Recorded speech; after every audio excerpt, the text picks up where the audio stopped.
लागल्या आपल्या स्वार्थासाठी माणूस सगळ्याला खाली घालायचा प्रयत्न करतो. महाराज नाईक नवरे महाराज या पुढं. ऊन खाल्ला असेल ना आता. मायबाप अधिकार माझा नाहीये, परंतु लहान तोंड मोठा घास घेतोय. माझ्यापेक्षा सुज्ञ मंडळी या ठिकाणी आहे. परमार्थ नोहे लेकिराच्या गोष्टी दगडावनी मन करावे कठीण.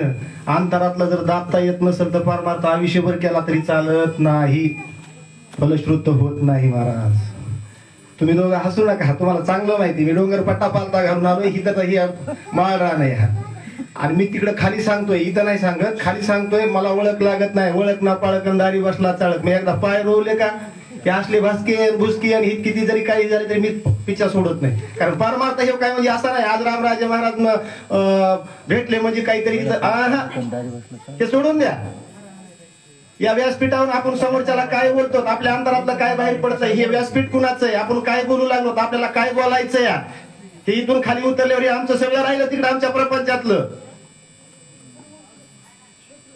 एक एक गुण जात नाही. काकडे महाराज कधी परमार्थ काय व्हायचं या आणि कुठपर्यंत हे करता. हे बसलेले माणसं वेळ आहेत का इथे येतात वेळ काढून ती. मी याच्या अगोदर सांगितलंय रामायणातली ओवी सांगा. मी तिकडे जाऊन शेण काढतोय का म्हशी धुतोय माझं काही बघू नका तुम्ही. माझ्याकडून तुम्हाला काही चांगलं घेता येतं याचा विचार करा फक्त. तुम्ही माझ्याकडे कशाला डोकं लावायला. माझं आमचं तुम्हाला रामायण ऐकायचं का माझं वैयक्तिक जीवन बघायचंय तुम्हाला. आणि मी तुम्हाला सांगणारा कोण. तुम्ही किती भावाने येतात रामायण ऐकायला, कोण बाळूमामाची भक्ती करा, मी कोण सांगणारा. झाडाचा एक पान आहे मी तुमच्यासारखा सेवक आहे इथं आलेला. मी धूळ इथे झाडतो, इथं सेवा करतो बाळूमामाची. माझा काय अधिकार आहे तुम्हाला सांगायचा नाहीये. अरे सर्वांना घेऊन चला, खिळीमिळी गदारोळी आनंदे. काय या बाबाचं वय थोरात तिथून येते. रामराजे महाराज कधी गाडी असती नसती, चला ना घेऊन एकमेकाला, याच्यातच परमार्थ आहे ना. द्वैत घेऊन गटुडा बांधून कुठे घेऊन जाणार आहे, तिथून घरी जाईल म्हणून पत्ता नाही. कुणासाठी तुम्ही काय करायला लागला, तुम्ही काय साध्य करायला लागले, काय बोलताय पुन्हा अंतरातलं घटत नाही का. माझ्या पाठीमागे अनंत अडचणीत मी तर मांडू का त्या तुम्हाला सांग का. काल रामराजे महाराज मला काहीतरी वेगळं बोलून मी तर तुमच्या पुढे सांगू का. मी काही चुकलं असेल तर मी तुमच्या पायाला हात लावतो. रामायणच सांगा फक्त, रामायणाच्या वहीचाच अर्थ सांगा फक्त. आणि याचं माध्यम करून स्वतःची भडास काढू नका अंतरातलं. फक्त रामायणाच्या वहीवर बोला. नाथ बाबांना आपलं आयुष्य तिथं वेचलंय. एका शब्दाचा विचार करायचा मग अनंत जन्म घ्यावा लागतील. शब्द हे शस्त्र आहे, दुसरं एक शास्त्र आहे. शास्त्राचं गलत ठिकाणी लागत घात होतो या, आणि शब्दही गलत ठिकाणी गेला तर तिथंही घात होतो या. आपल्या मुखातला शब्द हा जपून वापरला पाहिजे. वेळेत तुम्ही सगळे ठीक आहे. तुम्हाला रामायण नसेल सांगता येत का, 4 शब्द आम्हाला सांगता आले म्हणजे आम्ही लेशाने होत का. तुमचा फार मोठा अधिकार आहे. माऊलीने सांगितलं प्रभू तुम्ही महेशाच्या मूर्ती, आणि मग महेशाच्या मूर्तीत पुढे काही बी टाकून जमतं का मायबाप. इथं प्रभू रामचंद्राने विचार केलाय. आई सांगा पण काही मातेने स्वतःच्या स्वार्थासाठी झाकून ठेवलं मायबाप. ऐका बाई काय म्हणली ती, मला तुम्हाला वळीचा अर्थ सांगायचा आहे. रामा तुझ्यामुळेच तुझ्या बापाला दुखणं आलंय म्हणल्या, आणि तेच खरं त्याला दुःख आहे म्हणल्या. पण तू रागावू नको बरं का माझ्यावर, मी तुला सांगते. असं म्हणतात का नाही बाय, मी खरं सांगते बरं का, मला काही घेऊन देऊ नाही, पण रागावू नका आणि माझं काही नाव सांगू नका. तसं काही म्हणते रामाला. रामा राजा दशरथाची तुझ्या वडिलांची ही अवस्था काय झाली मी तुला सांगते, पण माझ्यावर कोप करू नको, माझ्यावर रागवू नको. मला ही गोपीचंद बाबाची देण आहे. मी कुठेही चरत गेलो का ओवीचा अर्थ सोडित नाही. आणि काय बोललं हे मला झोपीत पहाटे येऊन विचारा, तुम्ही अर्ध्या रातचं विचारा.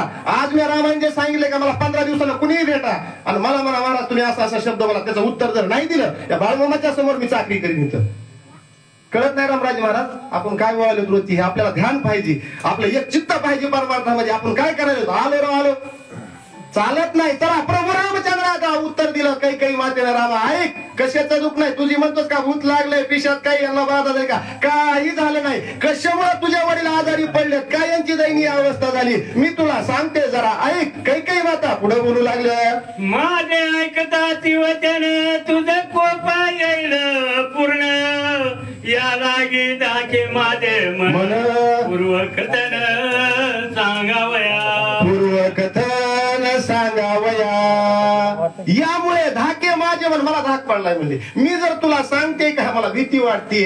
हे सर्व मी शब्द पाठीमागलं कथन कथा काय झाली तुला सांगन रामा. पण तुला जर राग आला तर रागाच्या भरात मग मी तो सहन करू शकणार नाही तुझा राग तुझा कोप. आणि म्हणून माझ्या मनात दुखदुखी रामा. मग माझ्यावर रागावणार नाहीस ना तू जर काही बोलणार नसणार तर मी तुला सर्व मुळकथन सांगते. का तुझ्या वडिलाला ही अवस्था झाली, का मूर्छायमान पडले, कशाचा यांना भूतबाधा झाली का, काही नाही. काही व्याधी का, काही थंडी ताप आहे का, कुठला ताप आहे का, काही नाही. याचं मूळ कारण मी तुला सांगते रामा. फक्त माझ्यावर रागावू नको, कोप करू नको. काही माता पुढे बोलू लागल्या. आय कोणी काही वचन रामे तिचे धरिले चरण. आयसा महापापी कोण जो मात्र वचन विरोध. रामायण ऐका हो, रामायण ऐका. हे रामायण मर्यादा पुरुषोत्तम प्रभू रामचंद्रानं त्रेता युगामध्ये सावत्र आईनं वनवासाला धाडले. पण राम म्हणते आईवर राग करणारा असा पापिष्ट आहे मी कोप करीन, मला तुमचा राग येईल आणि मग कसला मी राम आहे.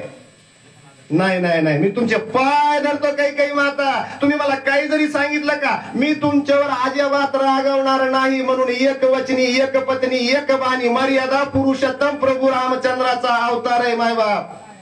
सावत्र आईला म्हणले तुमच्या पाया पडतो.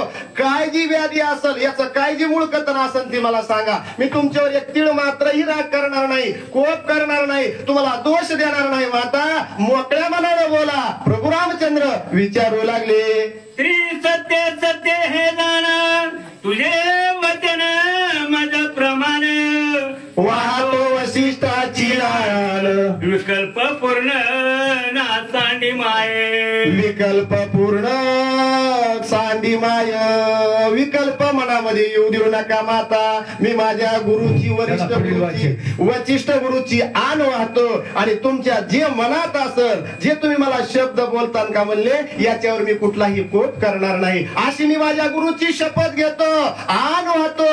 एवढं तुम्हाला भाकीत देतो. प्रभू रामचंद्रानं त्या ठिकाणी असं खडतर त्या ठिकाणी बोलल्याच्या नंतर काही माता पुढे काय बोलतात. पुढील वाचन पुंडलिकावर